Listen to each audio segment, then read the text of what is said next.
Thank you, Mr. Davis. Recognize Dr. Wenstrup of Ohio.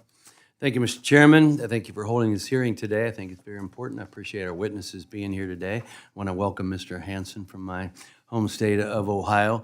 But I'm glad we're having this important hearing to discuss concerning the impact of the National Academy of Science report that recommended the Biden administration replace the nation's official poverty measure with supplemental poverty measure. How poverty is measured sets the eligibility for many important federal programs. But I'm finding it hard to understand why we should take federal dollars away from states with rural populations and lower cost of living to bail out states like California, who continue to implement policies that artificially raise the cost of things like housing and energy. So we're rewarding unaffordable, expensive housing rather than working to provide affordable housing, which I think is the answer to a lot of our ills. You know, let's face it, in America today, and when it comes to poverty issues, which I'm very passionate about, we have one party that has policies that are pro-dependence and decreased opportunities for people to come out of poverty, but to hold them there, and another that is pro-independence with increased opportunities. Mr. Hansen, your testimony, I appreciate you touch on the unique challenges that rural Appalachian communities in Ohio have, or they're facing when it comes to the impact of switching to SPL. I mentioned earlier that many programs rely on the poverty threshold to determine eligibility, one of them, which is TANF. As you mentioned, in Ohio, TANF and WIOA can be braided together and targeted for career development. In other words, opportunities for independence for youth ages 14 through 24. Programs like this are vital to ensuring that federal and state programs are focused on lifting people out of poverty and into the workforce and into an independent lifestyle.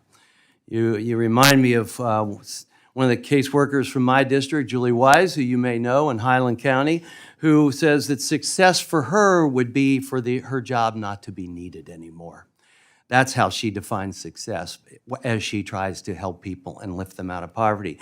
Can you just touch on how this switch that they're talking about would impact that program specifically and some of the downstream effects that might occur? Yeah, thank you, Representative. So this program, the acronym in Ohio is the CCMEP, which braids together TANF and WIOA. It's geared to 14 to 24-year-olds at a particularly vulnerable period and trying to get people into the workforce and to give them the skill ladder that we use is just basic life skills. Can they respond to an alarm? Can they get to a job? Then comes what I call essential skills. Those are kind of the skills that keep you in your job. Do you know how to deal with a boss? Are you able to work in teams?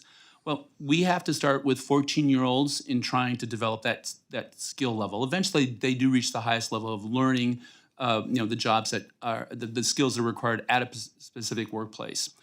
We are seeing in Central Ohio, on the borders of Representative Kerry's district and your district as well, pretty strong economic growth. But the demands, those are for mid-skilled and higher jobs. And it is really a challenge to help people understand that in a sense, this country, once upon a time, you stopped at 9th grade. Then we made a lot of progress by going to 12th grade. Now you got to go to 14th grade. Yet we have to really get that journey starting pretty early on. I would love to actually extend it somehow, and this would be a TANF avenue to start talking to 5th and 6th graders about their careers. In Ohio, the K-12 system's been charged with that. They're stepping up their game, but there's still so much more that can be done to take advantage of the opportunity that's out there. Thank you. Thank you. Dr. Rinth, can you touch on how switching to the supplemental poverty level would create perverse incentives for states with high cost of living to continue regulating and artificially increasing the cost of things such as housing and energy? Sure. Thank you, Dr. Wenstrup, for the question. The biggest driver of the housing inaffordability crisis are excessive regulations on building housing. If you can't add more housing supply, then the price of housing goes up. This switch to the supplemental poverty measure would incentivize those regulations because now a state like California or say Los Angeles or San Francisco would be rewarded for excessive regulations that drive up housing costs because that's going to increase their poverty threshold and therefore lead to more federal aid going to their state. Thank you, Dr. Wenstrup. We'll now apply the 2-to-1 questioning rule. We'll turn to Mr. Carey of Ohio.